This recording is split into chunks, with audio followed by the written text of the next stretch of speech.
What's up fam, thank you for tuning in to Ice TV. My name is Philip Price and recently I posted a video on the fastest way to level and get gear.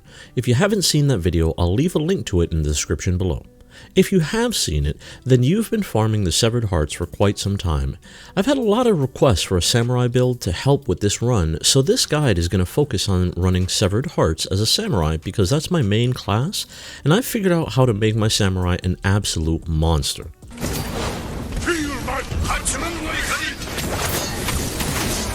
However, since the samurai cannot equip the blow darts, he is not able to assassinate as efficiently as the Ronin or the assassin, so I do not recommend running Severed Hearts using the solo method. It takes longer to run the solo method with samurai to the point where it's more beneficial to just farm with a partner, even if it's with a rando. And to keep it quick and sweet, I'm not going to go over the weaknesses of the talents that I didn't choose, just the strengths of the one that I did. If you guys find this video or any of my videos helpful, please make sure to like and subscribe. Doing so helps the channel to grow. For class ability, you want to choose Explosive Blade.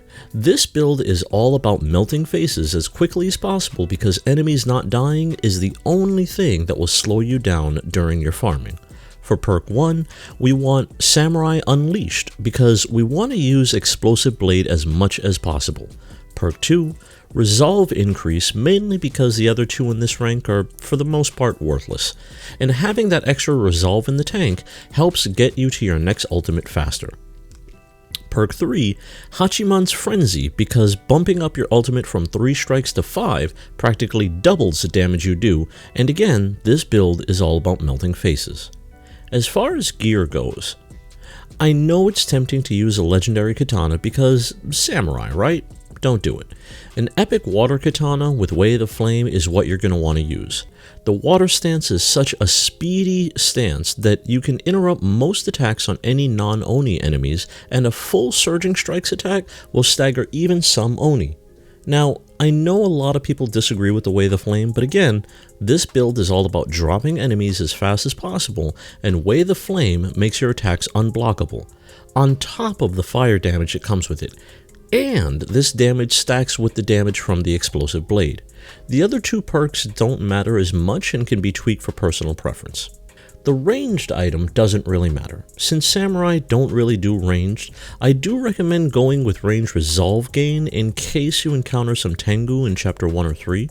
This also provides a way to build resolve while taking out the archers in chapter 3 without having to wait for them to climb down and get within melee range. The Samurai Charm is the most important piece of gear because this entire build is, well, built around it.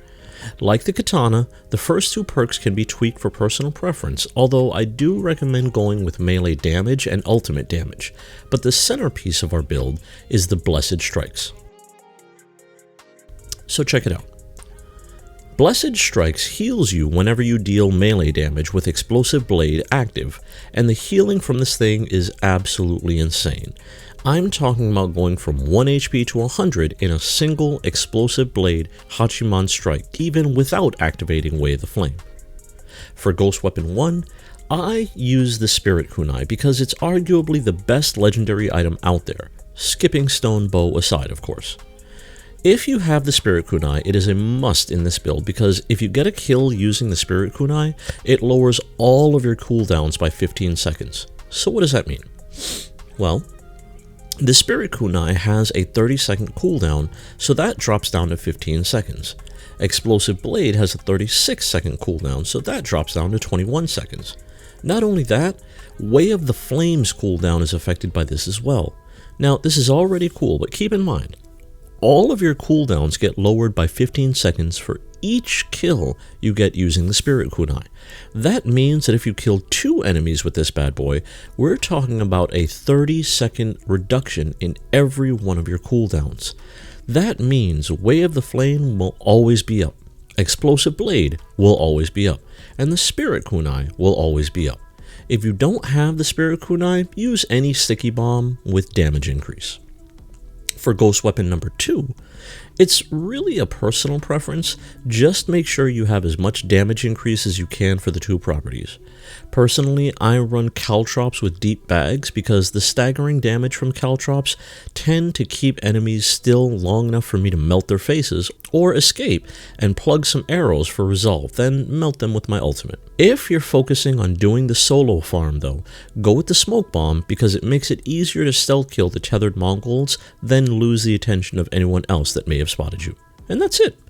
I'm still working on the Ronin build since I already covered Assassin and Hunter in my previous guides, and with Cyberpunk right around the corner, there's only a few more of these guides left in the chamber for Ghost of Tsushima, but I'll make sure the Ronin build is one of them.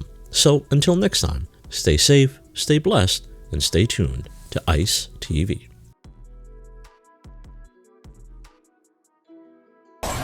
Alright, I'm gonna go erase the guys up top, Marcus.